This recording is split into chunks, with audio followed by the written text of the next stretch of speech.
মধ্যপ্রাচ্যে কি বদলে যাচ্ছে শক্তির সমীকরণ? আল জাজিরার এক প্রতিবেদন থেকে জানা গেছে, যুক্তরাষ্ট্র ও ইরানের টানাপোড়েনের মধ্যেই এবার নতুন প্রতিরক্ষা জোট করেছে সৌদি আরব, পাকিস্তান ও তুরস্ক। তিন দেশের এই চুক্তি শুধু আঞ্চলিক নিরাপত্তার হিসাবেই বদলাচ্ছে না, বরং প্রশ্ন তুলছে ভবিষ্যতে এর চাপ গিয়ে পড়বে কার ওপর, ওয়াশিংটন নাকি তেহরানের?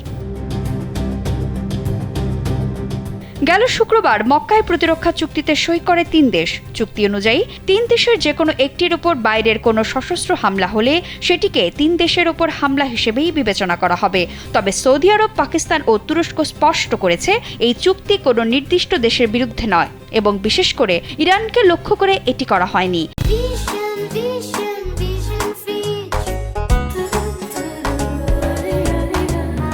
তেহরানের প্রতিক্রিয়াও এখনো পর্যন্ত বেশ সংযত।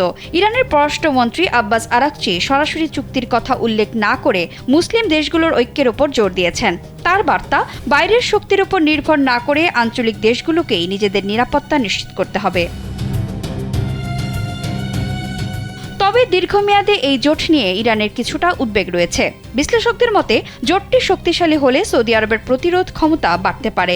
একই সঙ্গে ইয়েমেন, ইরাক কিংবা অর্থনৈতিক ক্ষেত্রেও ইরানের ওপর সমন্বিত চাপ তৈরির সুযোগ তৈরি হতে পারে। এর মধ্যেই ইয়েমেনে ইরান সমর্থিত সশস্ত্র গোষ্ঠীর সঙ্গে সৌদি আরবের উত্তেজনা বাড়ছে।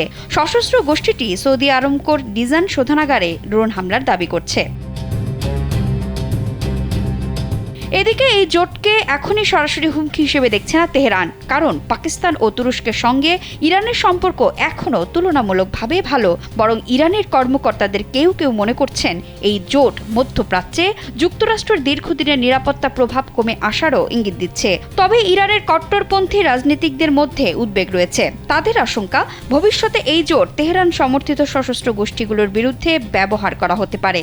একই সঙ্গে যুক্তরাষ্ট্র ও ইরানের মধ্যে মধ্যস্থতাকারী হিসেবে পাকিস্তানের ভূমিকার বিশ্বাসযোগ্যতাও প্রশ্নের মুখে পড়তে পারে। এদিকে বিশ্লেষকরা বলছেন, মধ্যপ্রাচ্যে নতুন এই সমীকরণ যত শক্তিশালী হবে ততই বদলাতে পারে যুক্তরাষ্ট্র ও ইরানের হিসাব।